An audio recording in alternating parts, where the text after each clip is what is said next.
సక్రియ సక్రియ అనేటువంటి అంశాన్ని ధ్యానించడానికి ప్రయత్నం చేద్దాం. సక్రియ అంటే జనరల్గా సక్రియ అంటే మంచి పని. సక్రియ అంటే క్రియ అంటే పని, సక్రియ అంటే మంచి పని. సక్రియ అనేటువంటి దాని గురించి గ్రంథం ఏం చదివిస్తుంది అనేటువంటి విషయాలని కొన్ని తెలుసుకోవడానికి ప్రయత్నం చేద్దాం. అందరూ కూడా తిమోతికి రాసినటువంటి మొదటి పత్రిక 6వ అధ్యాయం 19వ వచనంలో మనం గమనించండి. తిమోతికి రాసినటువంటి మొదటి పత్రిక సక్రియలు అను ధనము గలవారును ఔదార్యము గలవారును ధనములో ఇతరులకు పాలించువారునై ఉండవలనని వారికి సక్రియ అను ధనము వలన అని చెప్పేసి స్టార్ట్ చేశాడు. ఔదార్య గలవారై ఉండాలి అని చెప్పేసి చెప్తూ తన ధనంలో ఇతరులకు పాలివ్వాలి అని చెప్పేసి చెప్తూ ఉన్నట్టుగా మనం చూస్తున్నాం. ఏం ధనం కావాలంటే మనకు సక్రియ అనేటువంటి ధనము మనకు కావాలి అనేటువంటి విషయాన్ని దేవుడు అక్కడ చెప్తూ ఉన్నాడు. అయితే ఇది ఎవరు సిద్ధపరిచారు? కొన్ని వచనాలు మనం చూసుకుంటే ఎఫెసీ పత్రిక 2వ అధ్యాయము 10వ వచనాన్ని మనం గమనించినట్లయితే అక్కడ ఈ విధంగా రాయబడింది, మరియు వాటి యందు మనం నడుచుకోవాలని దేవుడు ముందుగా సిద్ధపరిచిన సక్రియలు. ఎవరంటే సిద్ధపరిచింది ఎవరు? దేవుడు యొక్క సక్రియలను సిద్ధపరిచాడు. అటువంటి సక్రియలు అనేటువంటి ధనాన్ని మనం కలిగి ఉండాలి అని చెప్పి ఎవరో సిద్ధపరిస్తే వచ్చింది కాదు. మా అమ్మ నాన్న సిద్ధపరిస్తే మాకు వచ్చింది కాదు, నేను సిద్ధపరిస్తే నా కొడుకుకి నా బిడ్డకు వచ్చింది కాదు, మనం సిద్ధపరిస్తే వచ్చేది కాదు. కానీ సక్రియలు ఎవరు సిద్ధపరుస్తారంట?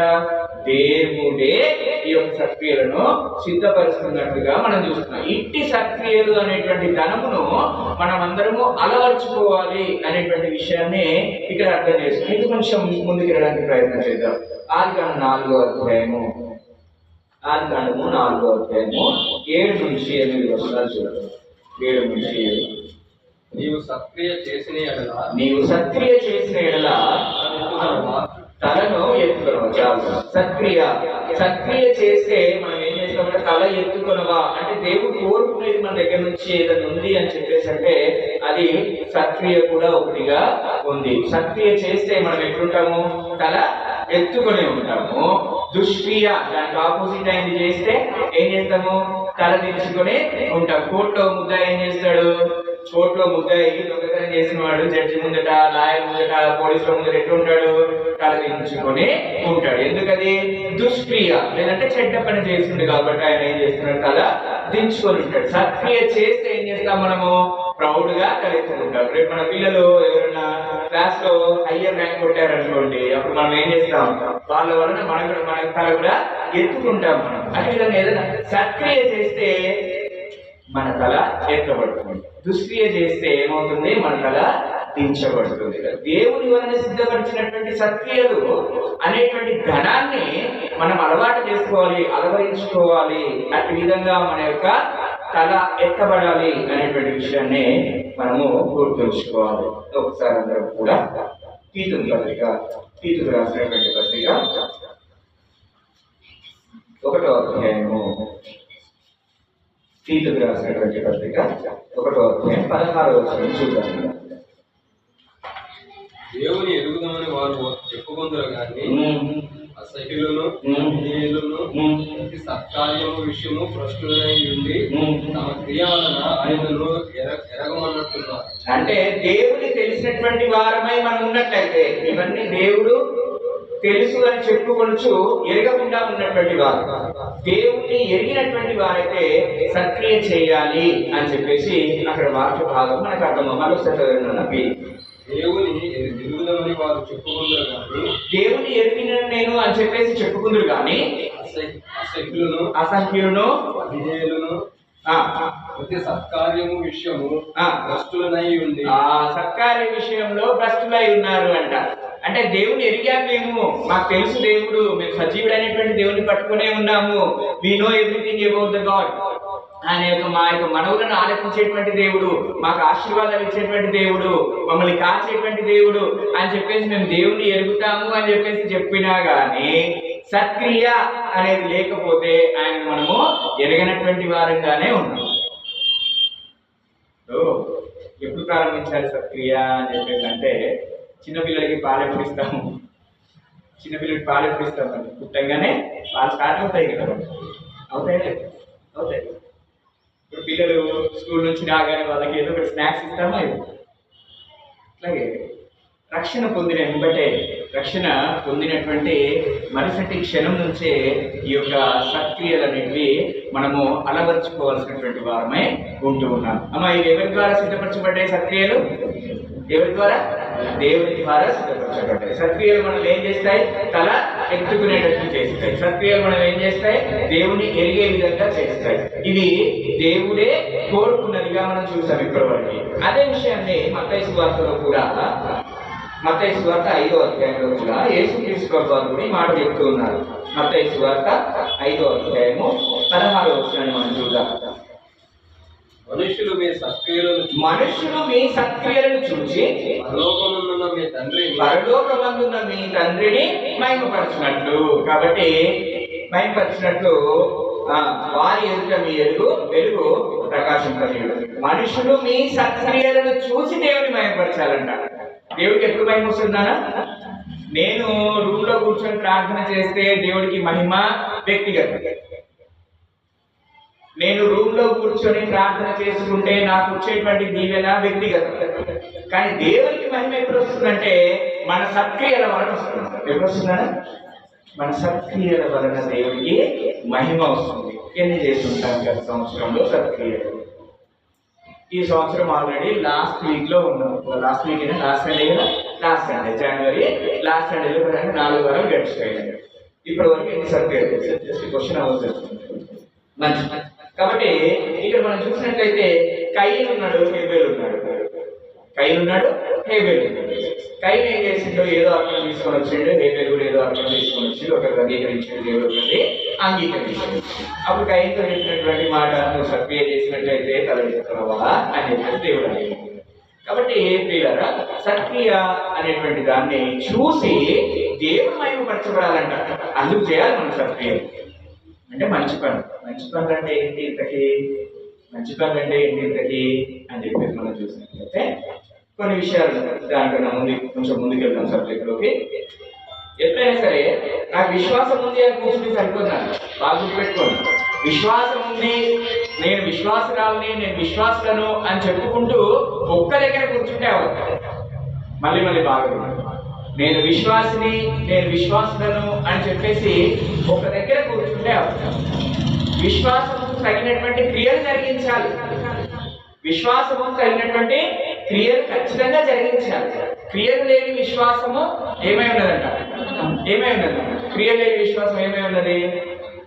మళ్ళీ చెప్తారు. క్రియ లేని విశ్వాసము యాకోబు పత్రికలో చెప్తాడు కదా, క్రియ లేని విశ్వాసం ఏమై ఉన్నదంట? మృతము అని చెప్పబడింది. మృతం అంటే తెలుసా? చనిపోవడం అంటే మామూలుగా శవాన్ని చూస్తున్నాం. శవం ఉందనుకో, ఒకరోజు మంచిగానే ఉంటుంది, రెండోసారి ఎక్కువ స్మెల్ స్టార్ట్ అవుతుంది, మూడో రోజుకి ఏమవుతుంది? ఉబ్బిపోతాం. కంపు, గబ్బు, అది మృతం అంటే మనం ఏదో ఒకటి శవం అనుకుంటాం అంతే. ఒకటి శవం కాదు అది ఉబ్బిపోతే చూసినావా? ఉబ్బిపోయినప్పుడు గబ్బు వస్తుంది చూసినావా? లేదంటే పగిలిపోతుంది చూసినావా? ఒళ్ళంతా చనిపోయిన తర్వాత ఉబ్బిపోయి పగిలిపోతుంది, అది మృతం. అంటే అట్టి స్థితిలో ఉన్నటువంటి వారు అన్నమాట. మనం ఎప్పుడు క్రియలు చేయకపోతే, విశ్వాసం తగినటువంటి సక్రియలు చేయకపోతే మనము మృతముతో సమానం. అంటే శవంతో చచ్చి ఉబ్బి పాడైపోయి గబ్బు కొట్టేటువంటి శవంతో మనము సమానము అంటే ఆరోగ్యంలో చెప్తాం. చాలా మంది ఎట్లుంటారంటే, నాకే ప్లీజ్, నాకే, నేను ఎవరితో గలవను, నా దగ్గరికి ఎవరు, నేను ఎవరు చేయను, నాకెవరు చేయాల్సిన పని లేదు, ప్లీజ్, ఇలా ఉంటారు. అది దేవుడు మీ సత్క్రియలను చూసి దేవుడు మహిమపరచబడాలి అంటున్నాడు. చేయాలి సత్క్రియలు అనేది ఖచ్చితంగా చేయబద్ధమై ఉంటూ ఉన్నాం. వీళ్ళగా ఒక విషయాన్ని చూస్తూ ముందుకు వెళ్తున్నాం. తిమోతికి రాసినటువంటి పత్రిక 5వ అధ్యాయం, తిమోతికి రాసినటువంటి పత్రిక 5వ అధ్యాయం 10వ వచనం. తిమోతికి పేరు పొందిన సత్క్రియలకు పేరు పొందిన సత్క్రియలకు పేరు పొందిన విధవరాలు పిల్లలను పెంచి పరదేశులకు ఆతిథ్యం ఇచ్చి పరిశుద్ధుల పాదములు కడిగి శ్రమపడు వారికి సహాయం చేసి సత్కార్యము చేయకూడదు ఉండాలి. సరే, ఇక్కడ చూడండి ఎన్ని సత్క్రియల గురించి చెప్తున్నాడో చూడండి. జాగ్రత్తగా అండర్లైన్ చేసుకుంటే ఇంత మంచి. ఒక విధవరాలు ఎట్టి విధమైనటువంటి సత్క్రియలు, అంటే విధవరాలిగా ఎంచబడాలంటే ఎన్ని విధమైనటువంటి సత్క్రియలు చేయాలో అక్కడ తెలియపరుస్తూ ఉన్నాడు. ఆమెట వాళ్ళ పిల్లల్ని పెంచగలగాలి, దేవుని యొక్క పరిచయం చేయాలి, పరిశుద్ధుల యొక్క పాదములు కడగాలి, అంటే వారి యొక్క శ్రమల్లో పాలుభాగస్తురాలు అవ్వాలి. ఇవన్నీ కూడా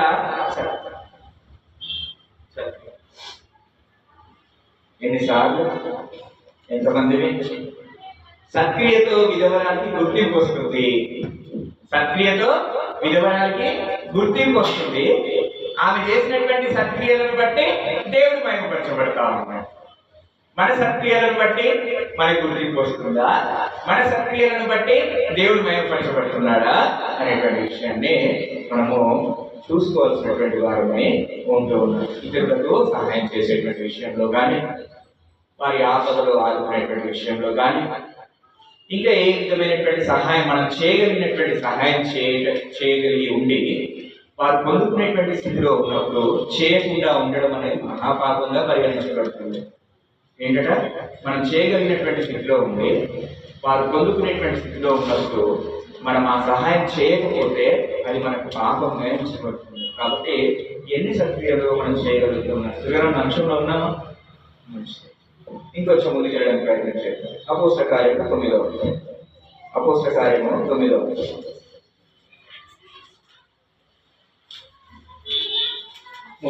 వచనం చూడండి. మరియు తబిత అనే ఒక శిష్యురాలు ఉండేది. ఆమెకు భాషాంతరమున దోర్కా అని పేరు. ఆమె సత్క్రియలను ధర్మకార్యములను బహుగా చేసి ఉండేది. బహుగా ఎట్లుందండి దోర్కాలు కావాలంట కవిత. ఆమె ఏం చేసిందంట? ఆమె సత్క్రియలు ధర్మకార్యములు మామూలుగా చేయలేదు, బహుగా చేసేది. ఎట్లుంది? బహుగా అంటే చాలా ఎక్కువగా. అంటే ఆమె మనసు ఎప్పుడు కూడా దేంతో నిండిపోతుంది? ఆమె మనసు ఎప్పుడు కూడా దేంతో? సత్క్రియలతోటి ధర్మకార్యాల చేత నిండిపోతా ఉందంట దోర్క. అందుకని ఆమె చచ్చిపోయినప్పుడు అందరూ కూడా వెక్కి ఏడ్చినట్టుగా చదువుకుంటే ఆమె చనిపోయింది. చనిపోయినప్పుడు వెక్కి ఏడ్చారంట అక్కడ ఉన్నటువంటి స్త్రీలందరూ కూడా. అంతేకాదు దేవుడి కృపను బట్టి ఆమె తిరిగి మరలా లేస్తుంది. ముందుకు చదువుతుంది. కాబట్టి సత్క్రియలు అనేటువంటిది ఒక విధవరానికి గుర్తింపు ఇస్తూ ఉన్నాయి. ఒక సమాజ సేవకురాలైనటువంటి దైవభక్తురాలైనటువంటి కవితకు గుర్తింపు ఇస్తా ఉన్నాయి. దేవునికి మహిమను ఇస్తా ఉన్నాయి. వ్యక్తి ఏడుస్తూ ఆమె చేసినటువంటి కార్యములన్నీ గుర్తు తెచ్చుకుంటా ఉన్నారంట. అది అటువంటి చక్కటి సత్క్రియలను కవిత చేసినట్టుగా మనము చూస్తా ఉన్నాం. ఇంకొంచెం ముందుకెళ్ళి ఫిలిప్పీ పత్రిక 4వ అధ్యాయం.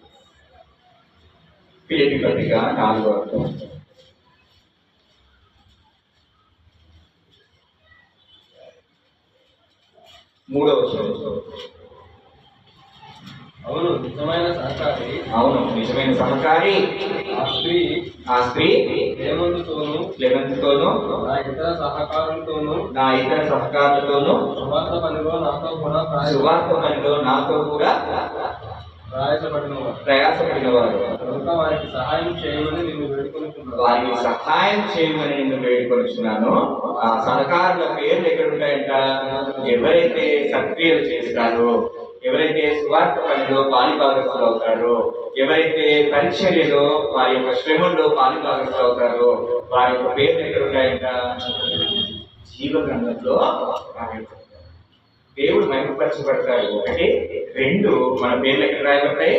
జీవ గ్రంథంలో రాయబడి ఉంటాయి. కాబట్టి ఎటువంటి జనరల్ గా ఒక మెకానిక్ దగ్గరికి వెళ్ళి బైక్ తీసుకొని వెళ్ళాము. మెకానిక్ షాప్ పెట్టుకున్నాడు. మెకానిక్ బైక్ తీసుకొని వెళ్ళాము వాడి దగ్గరికి. వాడు నాకు మెకానిక్ చేయడం రాదు అని చెప్పేసి అన్నాడు అనుకోండి, ఎట్లుంటుంది? నాకు చేయడం రాదు అని చెప్పేసి అన్నాడు అనుకోండి, ఎట్లుంటుంది?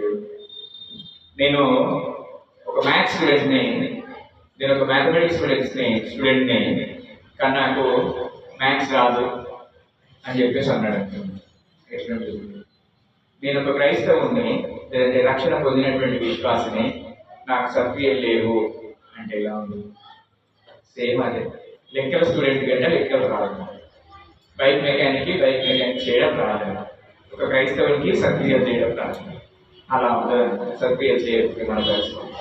కాబట్టి జాగ్రత్తగా సత్క్రియల మీద మన యొక్క దృష్టిని, జ్ఞానాన్ని అనుదినము ఉంచాలని చెప్పేసి మరి ప్రేమపూర్వకంగా కోరుకోవచ్చు. లూకా సువార్త 7వ అధ్యాయంలోకి వెళ్దాం.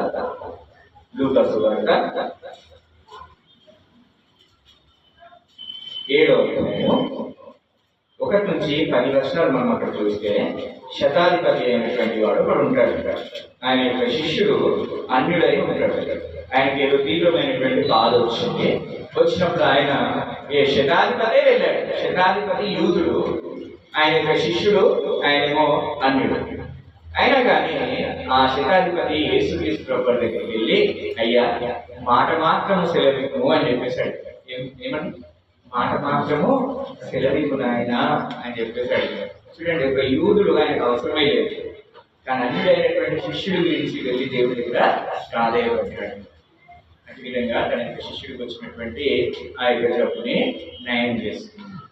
ఒక యూదుడే, ఒక క్రైస్తవుడే ఏం చేయాలంట? ధర్మ కార్యాలు, సత్క్రియలు చేయాలి.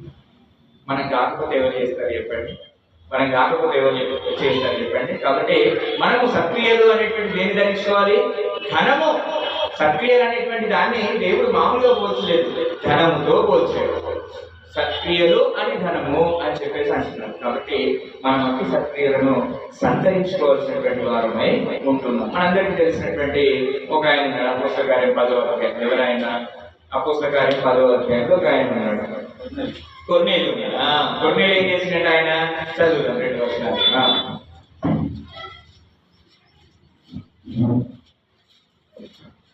10వ అధ్యాయం 2వ వచనం చదువుతున్నా.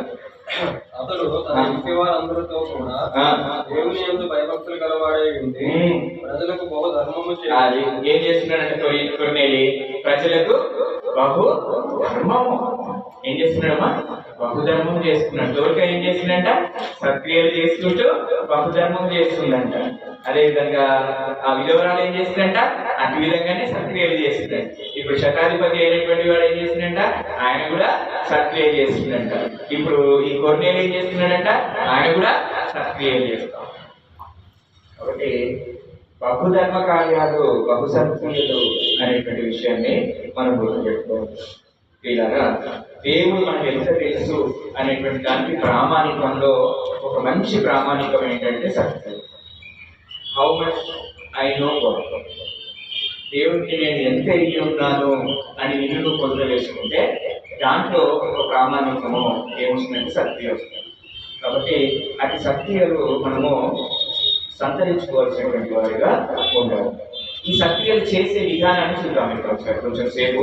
సత్క్రియ ఎవరి వల్ల వస్తుంది నాన్న? దేవుడి నుంచే వస్తుంది అనేటువంటి విషయాన్ని తెలుసుకున్నాం. ఎవరెవరు చేశారు కొన్ని ఉదాహరణలు చూస్తున్నాం. ఇప్పుడు ఎలా చేయాలి ఈ సత్క్రియ అనేది, ఎలా చేయాలి అనేటువంటి విషయాన్ని చూసుకోవడానికి ముందుకెళ్దాం. తీతుకు రాసినటువంటి పత్రికలోకి వెళ్తాం. 2వ అధ్యాయము. తీతుకు రాసినటువంటి పత్రిక 2వ అధ్యాయము 14వ వచనాన్ని చూద్దాం.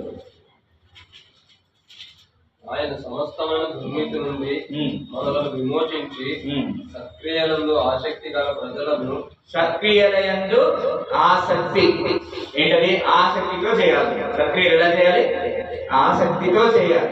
అంటే ఇంట్రెస్ట్ తో, మక్కువతో చేయాలి, ప్రేమతో చేయాలి. సత్క్రియలు అనేది ఆశమాషిగా చేస్తూ ఏదో ఆలాపనలు చేయడం కాదు, దాని మీద ఇష్టంతో చేయాలి. మనం మన పిల్లలకి ఏం చేస్తాం నాన్న? చాలా ఇష్టంగా వండి పెడతాం. వాళ్ళు ఏదైనా అడిగిన అనుకోండి, ఏం చేస్తాం? ఇష్టంగా అడిగితే వాళ్ళు మనకు చాలా ఇష్టంగా ప్రేమగా చేసి పెట్టాం. కాదు లేరా అని చెప్పేసి అంటే ఒకవేళ మన దగ్గర అందరము దేవుడి దగ్గర మంచిగా టెస్ట్ చేయబడుతున్నాము, ఎవరి దగ్గర ఏం లోటు లేదు, కానీ ఇప్పుడు కొంచెం కష్టపడేటువంటి వాళ్ళు ఏంటంటే వాళ్ళ కొడుకులు ఏదో వాళ్ళ వాళ్ళ పాపలు ఏదైనా వాళ్ళ స్తోమతకు మించి అడిగింది అనుకోండి, అయినా కానీ వాళ్ళు ఏం చేస్తారు, కొనిస్తారు. కొంచెం అప్పు సొప్పు చేసేసి కొంచెం అంటే ఆసక్తితో మనం కూడా సక్రియలు చేయాల్సినటువంటి వారమే ఉంటుంది. ఆసక్తితో చేయాలి. ఇలాగా ఎలా ఉంటుందంటే, ఎప్పుడైనా ఇంటికి రిలేటివ్స్ వచ్చారనుకోండి, వచ్చినప్పుడు నా తరఫున ఎవరైనా వచ్చారనుకోండి, అంటే ఎవరి గురించి ఎందుకు చెప్పడం, మామూలుగా మన ఇళ్ళలో అందరి ఇళ్ళలో జరిగేటువంటి విషయం. ఇప్పుడు అబ్బాయి వాళ్ళ ఇంటి సైడ్ నుంచి రిలేటివ్స్ ఎవరైనా వచ్చారనుకోండి, అమ్మాయి ఏం చేస్తుంది తెలుసా, లోపల రూమ్లో కూర్చుంటుంది అంతే. ఎంతసేపు కూర్చుంటుంది, పాపమే వాళ్ళతో ఇక డైనింగ్ టేబుల్ అది బయట హాల్లో కూర్చుంటారు, రిలేటివ్స్ అందరు కూర్చుంటారు, పాప ఆయన కూడా కూర్చుంటాడు వాళ్ళతో. మరి వాళ్ళని ఎంగేజ్ చేయాలి కదా, మాట్లాడుతూ ఉంటాడు, చేతులు పాప ఇట్లా అనుకుంటా ఉంటాడు. ఇంకో లోపల నుంచి వచ్చి ఒక మాట మాట్లాడితే బాగుంటుంది కదా అని చెప్పేసి పాపం చూస్తూ ఉంటాడు, మాట్లాడుతూ ఉంటాడు. కానీ ఆయన మనసు అంతా కూడా ఎక్కడ ఉంటుంది, అక్కడే ఉంటుంది. ఇంకా వద్దలేదు నా భార్య, వీళ్ళు ఏమనుకుంటారో ఏమోరో బాబా, ఇదేంటి చేతులు నడుపుకుంటా ఉంటాడు. అప్పటికి తట్టుకోలేక, అమ్మా కొన్ని నీళ్ళు తీసుకురా, అప్పుడని అర్థం చేసుకుంటుంది. ఆ వస్తాను అక్కడి నుంచి ఒక్క చిన్న రెస్పాన్స్, వస్తాను ఆ వస్తాను అనే మాట దాటిపోయి 5 నిమిషాలు అవుతుంది, ఇంకా రావు నీళ్ళు. ఏం చేస్తాడు, ఒక్క నిమిషం ఉంటుంది అని చెప్పేసి కూర్చోబెట్టి పాపం కనే వెళ్ళిపోయి నీళ్ళు తీసుకుని అప్పుడు కానీ లోపల నుంచి చిన్నగా వచ్చేసి బాగున్నారు అని చెప్పేసి ఒక మాట మాట్లాడేసి మళ్ళీ ఎప్పుడైతే ఏ పని చేయడానికి ఆసక్తి అనేది, ఇంట్రెస్ట్ అనేది ఖచ్చితంగా చూపించాలి అనేటువంటి విషయాన్ని దేవుడు మనకి నేర్పిస్తాం. మనము ఆసక్తి ఉంటే సక్రియ చేయగలుగుతాం. ఆసక్తి ఉంటే సక్రియ చేయగలుగుతాం. ఆసక్తి ఉంటే దేవుడు మీతోనే మాట్లాడుతున్నాడు మౌనిక. ఆసక్తి ఉంటే లేటుగా రావాలి. సింపుల్. ఆసక్తి ఉంటే లేటుగా రావాలి, ఆసక్తి లేకపోతే లేటుగా వస్తాం. అనడానికి ఆసక్తి ఉంటే సమయానికి వస్తారు, ఆసక్తి లేకపోతే సమయానికి. ఏదో ఒక వీక్ తప్పుతుంది అంటే ఏదో పని పడ్డది అని చెప్పేసి అనుకోవచ్చు, ఏదో తప్పని స్థితి వచ్చింది. ప్రతి వారం అది కంటిన్యూ అవుతుంది అంటే ఆసక్తి మిస్ అవుతుంది. బాగా సెల్ఫ్ గోల్ ఇదంతా, మనల్ని మనం గోల్ చేసుకున్నట్టే. ఏదో ఒక వారము ఎప్పుడో ఒకసారి అడప లేట్ అవుతుంది అంటే అది ఓకే. ప్రతి వారం నువ్వు లేట్ వస్తున్నావు అంటే నీకు ఆసక్తి లేదు, క్లియర్గా అర్థమైపోతుంది. అది దేవుడి దృష్టిలో కూడా అనుకూలమైనటువంటిది కాదు అనేటువంటి విషయాన్ని ఆసక్తి సక్రియం చేస్తూ కూడా చాలా ఆసక్తితో మనము చేయాలి అనేటువంటి విషయాన్ని గుర్తుపెట్టుకోవాలి. ఆసక్తిగా ఎప్పుడు కూడా దేవుడి పని చేయడానికి లేదా సక్రియ చేయడానికి నేను చాలా గర్వంగా చెప్తాను. దేవుడి యొక్క పని చేయడానికి ఒక పని ఉంది, అది నేను చేయలేకపోతున్నాను. ఆ టైంలో మ్యాక్సిమం 80-85% ఆఫ్ ద వర్క్ నేనే చేస్తూ ఉంటాను. కానీ ఆ 15-20% వర్క్ ఎవరున్నారు నా సహాయకులు అని చెప్పేసి ఒకసారి ఇంటికి చూస్తే అందరం బిజీ అయ్యి, ఎవరు ఉండరు, అందరు బిజీ ఉంటారు. ఒక్క నాగేంద్ర తప్ప తమ్ముడు ఎనీ టైం, అర్ధరాత్రి అపరాత్రి పట్టపగల అనేది లేదు. ఒక్క కాల్, నాన్న ఈ పని ఉంది, ఎప్పుడన్నా ఎక్కడన్నా ఎట్లన్నా, అంతేగాని నో అన్నా అనేటువంటి మాట ఎప్పుడు రాలేదు. నాన్న thank you so much for your interest of doing also, thank you so much. అదే విధంగా మనం కూడా ఎప్పుడు కూడా ఆయన పని పట్ల ఆసక్తిగా ఉండాల్సినటువంటి వారమే ఉంటూ. రెండో విషయానికి వెళ్దాం. 3వ అధ్యాయం 1 నుండి 2 వర్షాలు చదువుతారు. అధిపతులకును అధికారులకును లోబడి విధేయులుగా ఉండవలెనని ప్రతి సత్కార్యము చేయుటకు సిద్ధపడి. సత్కార్యం చేయడానికి ఎట్లుండాలంట? సిద్ధపడి ఉండాలి. సత్కార్యం ఎలా చేయాలంట? ఆసక్తితో చేయాలి. నెంబర్ 1. ఇప్పుడు సిద్ధంగా ఉండాలి. ప్రతి సత్కార్యానికి ఎలా ఉండాలి? మనము సిద్ధంగా ఉండాలి. We should be ready at any given point of time. ఇంతకుముందు చెప్పినట్టు తమ్ముడు ఏ టైంలో అయినా రెడీ, పౌలు ఏ టైంలో అయినా రెడీ. తిమోతి ఏ టైంలో అయినా రండి, తీతు ఏ టైంలో అయినా రండి. మనం ఎందుకు పెట్టినావు ఈ పుస్తకం కోరిక? ఎవరితో ఎప్పుడైనా సిద్ధం మంచిది. కాబట్టి సిద్ధంగా ఉండాలి, ఆసక్తితో చేయాలి అనేటువంటి విషయాన్ని మనం చూస్తున్నాం. 3వ అధ్యాయం 8వ వచనం చదువు.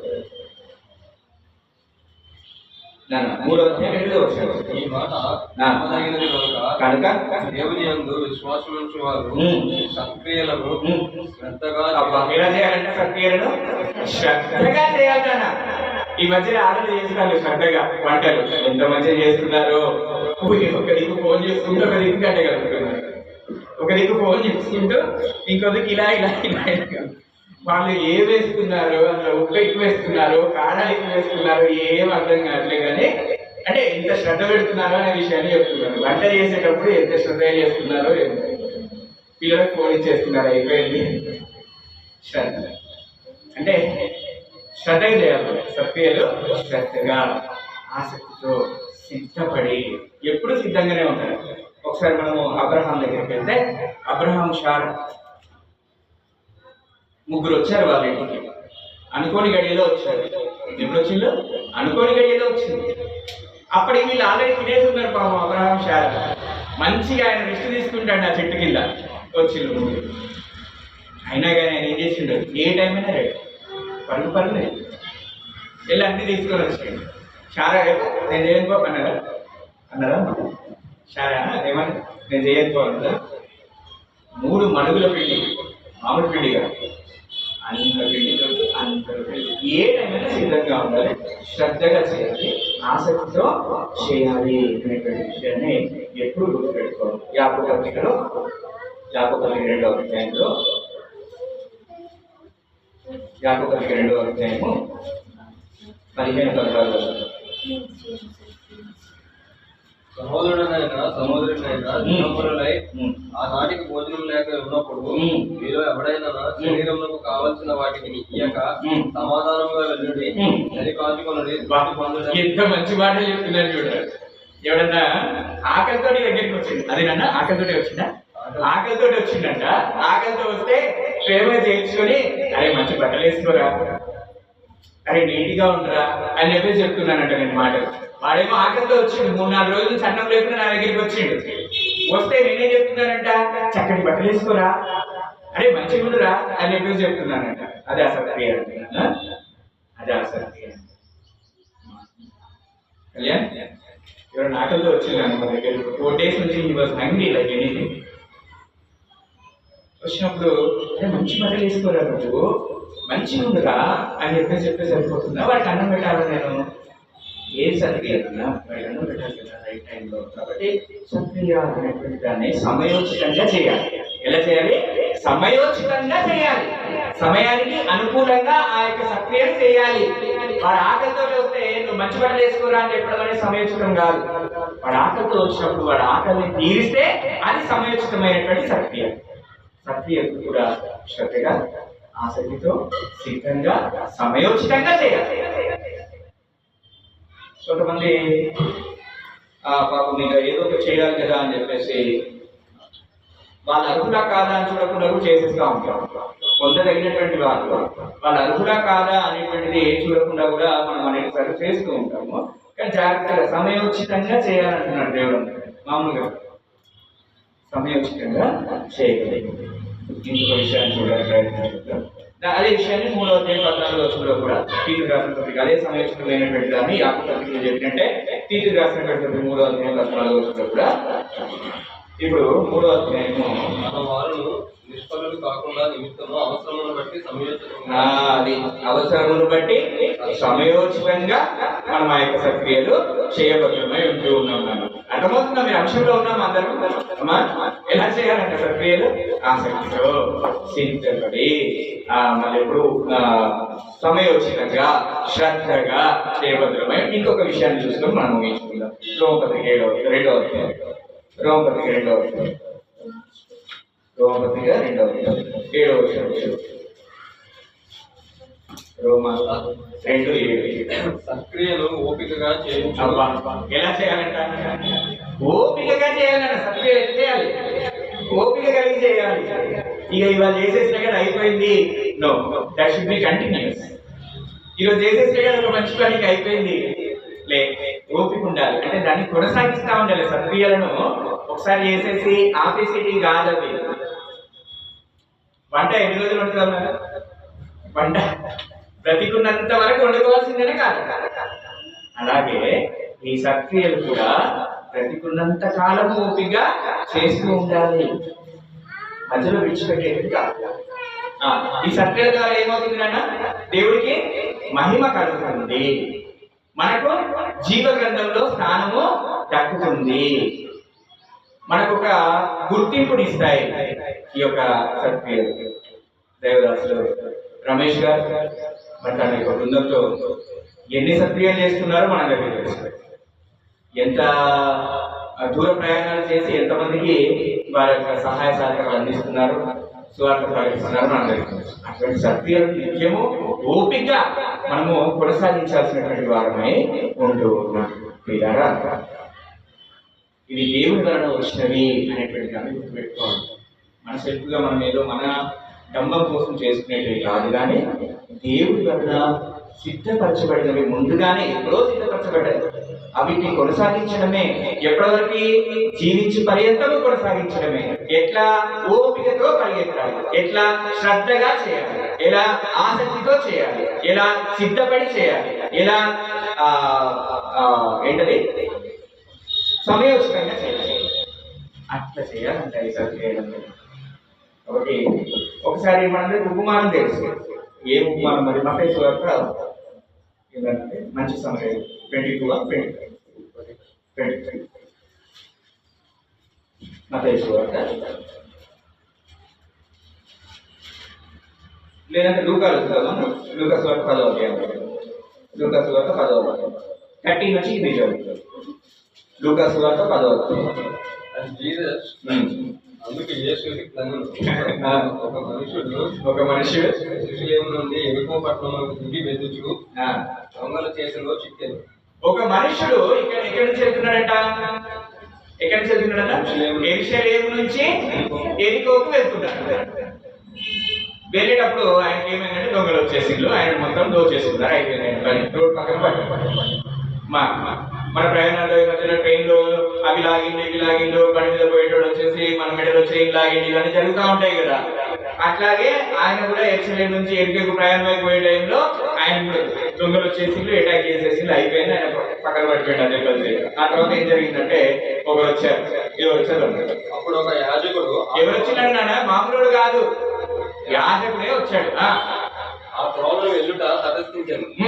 అతడు అతనిని చూచి ప్రక్కగా పోయాడు. యాజకుడే వచ్చాడు. యాజకుడే వచ్చాడు అంటే దేవుని ఎరిగినటువంటి వాడే, దేవునికి సేవ చేసేటువంటి వాడే, దేవుని పరిచర్యలో భాగస్థులైనటువంటి యాజకుడే వచ్చాడు. వచ్చి ఏం చేసినట్ట? పక్క నుంచి వెళ్ళిపోయాడు. ఆ తర్వాత అలాగనే లేవీలు అంటేనే దేవుడు ఏర్పాటు చేసుకున్నటువంటి వారు, దేవుని యొక్క పరిచర్య కోసం ఏర్పాటు చేసుకున్నటువంటి వారు లేవీలే వచ్చాడు. ఆ చోటికి వచ్చి చూచి ప్రక్కగా ఆయన కూడా అయిపోయాడు పక్కగా. అంటే దేవుని యొక్క సన్నిధానంలో ఉన్నటువంటి వారే, దేవుని యొక్క పరిచర్యలో పాల్పంచుకునేటువంటి వారే, లేదంటే రక్షణ పొందుకున్నటువంటి వారే, ముందుగా నిలబడి నడిపించేటువంటి వారే ఏం చేశారంట? పక్కగా వెళ్ళిపోతున్నారంట. అయితే సమరయులు అంటే దేవుని ఎరగినటువంటి వారు. ప్రయాణమైపోవచ్చు. అతడు పడి ఉన్న చోటికి వచ్చి అతనిని చూచి అతని మీద జాలిపడి దగ్గరికి పోయి ద్రాక్షారసమును పోసి అతని గాయములను కట్టి తన వాహనము మీద ఎక్కించి ఒక పూటకూలమని ఇంటికి తీసుకొని పోయి అతనిని పరామర్శించారు. ఇది సత్య అంటే ఇట్లా ఉండాలి. సక్రియ చూసి చూడనట్టుగా వెళ్ళిపోతూ ఉంటాం కదా, జనరల్ గా చూసి చూడనట్టుగా వెళ్ళిపోతూ ఉంటాం. కానీ ఆయన ఏం చేసినట్ట? ఆయన దగ్గరికి పోయి నూనె ద్రాక్షరసం ఇచ్చి అని చెప్పేసి, అంటే అప్పుడుకి కావాల్సినటువంటి కూట్ పెట్టి ఆయన యొక్క గాయములను కడిగి ఎక్కడికి తీసుకెళ్ళిందంట? పూటకులో ఇంటికి తీసుకెళ్లి ఆ పూట కావాల్సిన ఇచ్చి నేను మళ్ళీ వచ్చి ఇస్తాను అని చెప్పేసి మళ్ళీ ఇచ్చి అదే అంటే సత్క్రియ అని చెప్పేసి అటు విధంగా మనం కూడా ఎల్లప్పుడూ సత్క్రియ అనే చాలా మంది చాలా సార్లు నా మట్టుకు నేను నీకు వెళ్ళి లేటెస్ట్ కమవుతాను, నా ఇల్లు నాది లేటెస్ట్ కమవుతాడు, దాంట్లో బయటకు దేవుని మహిమను మనం కనపరచాల్సినటువంటి వారమే ఉంటున్నాం. బాగా కనపరచడానికి దేవుడు మనకి ఇచ్చినటువంటి ముందుగా సిద్ధపరిచినటువంటిది ఏంటి అంటే సత్క్రియ. కాబట్టి అట్టి సత్క్రియలు మనము సత్కరించుకోవాల్సినటువంటి వారమై ఉంటుంది. ప్రియులారా, ఒకసారి అందరం కూడా దేవుడి యొక్క మొదటి ఆజ్ఞను ఫస్ట్ టైం మనం చదువుతున్నాం. మార్కు సువార్త 12వ అధ్యాయంలో చదివేస్తున్నాం. ఏంటది మొదటి ఆజ్ఞ? నీ పూర్ణ హృదయముతో, నీ పూర్ణ బలముతో, నీ పూర్ణ ఆత్మతో, నీ పూర్ణ వివేకంతో నీ దేవుని ప్రేమించాలి. రెండోది ఏంటిది? నిన్ను వలె నీ పొరుగు వాడిని ప్రేమించాలి. అది సత్యం. నిన్ను వలె నీ పొరుగు వాడిని ప్రేమించాలి, అది సత్యం. ఇక్కడ దేవుడు తీర్పు దినానికి మంచి మాట చెప్పారు. సరంధ్ర మత్తయి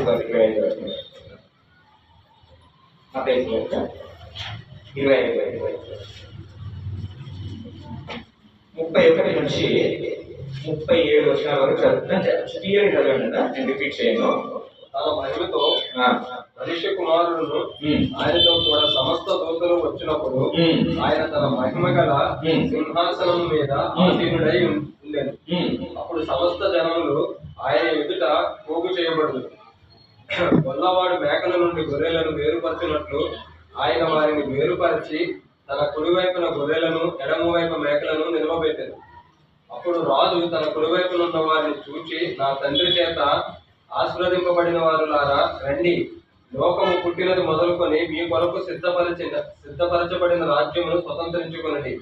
నేను ఆకలి కొంటిని, మీరు నాకు భోజనము పెట్టితిరి, తప్పికొంటిని, నాకు దాహం ఇచ్చితిరి, పరదేశినే ఇంటిని నన్ను చేర్చుకొంటిరి, దిగంబరినే ఇంటిని నాకు బట్టలిచ్చితిరి, రోగినే ఇంటిని నన్ను చూడవచ్చితిరి, చెరసాలలో ఉంటిని నా యొద్దకు వచ్చితిరి అని చెప్పాను. అందుకు నీతిమంతులు, ప్రభువా, ఎప్పుడు నీవు ఆకలి కొని ఉండుట చూచి నీకు ఆహారం ఇచ్చేదిమి, నీవు దప్పిక కొని ఉండుట చూచి ఎప్పుడు దాహం ఇచ్చేదిమి, అప్పుడు పరదేశివై ఉండుట చూచి నన్ను చేర్చుకొంటివి. ఇక్కడ క్రీస్తు ప్రభువారు ఆయన వచ్చేటువంటి సందర్భంలో జరిగేటువంటి విషయాన్ని చెప్తూ ఉన్నాడు. ఆయన వచ్చినప్పుడు అంట, ఇదిగో మీరు ఇటుండండి, మీరు ఇటుండండి అని చెప్పేసి అంటాడు. అన్న తర్వాత ఇటు సైడ్ ఉన్నటువంటి వాళ్ళను నీతిమంతులారా అని చెప్పేసి అన్నాడు. ఎవరు నీతిమంతులు అవుతారంట? పైన చెప్పినటువంటి సత్క్రియలు చేసినటువంటి వారు. ఏంట సత్క్రియలు? అవి 36 వచనాలు మళ్ళీ ఒక్కసారి చదువుతారు క్లియర్. దిగంబరినై ఉంటిని అంటే బట్టలు లేకుండా ఉన్నాను, నాకు బట్టలు ఇచ్చితిరి, రోగినై ఉంటిని, నన్ను చూడవచ్చితిరి, చెరసాలలో ఉంటిని, నా యొద్దకు. నేను దిగంబరినై ఉన్నానంటే బట్టలు లేని వాళ్ళు కనబడుతూ ఉన్నారు, మనం బట్టలు ఇవ్వట్లేము అంటే నీకు మాత్రం కాదు. నేను రోగినై ఉంటిని, నన్ను పరామర్శించడానికి వచ్చారు. ఒక ప్రశ్న సంగమంగడి ఒక ప్రశ్న. సంఘంలో ఒక పోస్ట్ పెట్టారు గ్రూప్ లో. ఎంతమంది చూశారు దాన్ని? కేసు చూసిన వాళ్ళకి వందనాలు. పరామర్శించారు. ఎంతమంది ఫోన్ చేసి పరామర్శించారు? నేను రోగినై ఉంటుంది నన్ను పరామర్శించారు. ఎంతమంది పరామర్శించగలిగారు? శామ్యూల్ అన్న వాళ్ళ కుటుంబం అంతా కూడా భయంకరమైనటువంటి కార్ యాక్సిడెంట్ లో పడ్డారు అని గ్రూప్ లో పోస్ట్ చేశారు. సరే, మీ దగ్గర నెంబర్ ఉండకపోవచ్చేమో అని చెప్పేసి దానికి ఫాలో అప్ గా ఒక నెంబర్ పెట్టేశారు. వాళ్ళ కాంటాక్ట్ పోవడం ఎట్లా మనకు కుదరదు, మన busy life compulsory. At least 1 minute of time కూడా మనం స్పేర్ చేయలేకపోతున్నాం అంటే స్థానిక సంఘం వాళ్ళకి where we are and why we are. నా సన్నిధానంలోనికి రమ్మన్న వాడేవాడు అంటాడు దేవుడు. నా సన్నిధానంలోనికి నిన్ను రమ్మన్న వాడేవాడు అని చెప్పేసి దేవుడు ప్రశ్నిస్తాడు. ఇటువంటి చిన్న విషయం ఫోన్ చేసి, అన్న ఎట్లయింది, అక్క ఎట్లయింది, అందరు క్షేమంగా ఉన్నారు, బలంగా ఉంటాయని నేను ప్రార్థిస్తాను. ఒక ఆదరించేటువంటి మాట చెప్పలేనటువంటి స్థితిలో ఉండి మన క్రైస్తవులు అని చెప్పేసి పేరు పెట్టేసుకుంటారు. జాగ్రత్తగా దిగంబరినై ఉంటేనే నాకు బట్టలు చిగిరి, రోగినై ఉంటేనే నన్ను పరామర్శించుతుంది, చిరసాలలో ఉంటేనే నన్ను చూడవచ్చు. ఏది ఒకటి ఇంకేం చెప్పండి. అట్లీస్ట్ ఒక ఫోన్ కాల్ చేయలేనటువంటి స్థితిలో ఉన్నామా? ఒక సీఎం అయినా చేస్తాడేమో వాళ్ళ బంధువులకు ఏమన్నా అయితే, వాళ్ళ బంధువులకు ఏమన్నా అయితే సీఎం అయినా సరే ఏంట్రా ఏ హాస్పిటల్ మాట్లాడాలా అక్కడికి పోనీ చెప్తా అని చెప్పేసి అంటాడు. మనం వాళ్ళకన్నా బిజీ. అదే అది ఆసక్తి, అది శ్రద్ధ, అది సమయోచితము. ప్రామాణికంలో నువ్వు దేవుణ్ణి ఎంత ఎరిగి ఉన్నావు అనేటువంటి చెప్పడంలో ప్రామాణికమైనటువంటిది సత్క్రియ. కాబట్టి చాలా జాగ్రత్తగా మన యొక్క సత్క్రియలను కొనసాగించబద్ధమై ఉంటూ ఉన్నాం. సత్క్రియ ద్వారా రోమిలకు రాసిన 2వ అధ్యాయము, సత్క్రియ ద్వారా ఏం జరుగుతుంది? రోమిల 2వ అధ్యాయం 10వ వచనం. సత్క్రియ చేయు ప్రతివానికి, మొదట యూదునికి, గ్రీకు దేశస్థునికి కూడా మరియు ఘనతయు సమాధానంలో కృప, ఘనత, సమాధానం ఏం జరుగుతాయండి? సత్క్రియ ద్వారా కృప, ఘనత, సమాధానం ఇవన్నీ పొందుకోవాలి. నీతిమంతులం అవుతాము. జీవ గ్రంథంలో మన పేరు రాయబడి ఉంటుంది.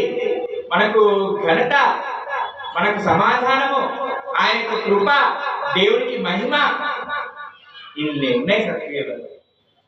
అందుకనే దాన్ని ధనము అన్నాడు దేవుడు. నాన్న ఇప్పుడు నా బ్యాంక్ బ్యాలెన్స్ బాగుంది అనుకో, బ్యాంక్ కూడా లోన్ ఇస్తాడు. అంతేనే కదా కీర్తి? నా బ్యాంక్ బ్యాలెన్స్ మంచిగా ఉంది అనుకో, ట్రాన్సాక్షన్స్ మంచిగా ఉన్నాయనుకో, సివిల్ స్కోర్ మంచిగా ఉందనుకో, నాకు లోన్ ఇస్తాడు. అంతే కదా సార్? మంచిగా లేదనుకో ఇస్తాడా? అట్లాగే దేవుడు మన క్రియలు మంచిగా ఉన్నాయనుకో, మనకు అందులో ప్రాప్తాన్ని ఇస్తాం. మన సత్క్రియలు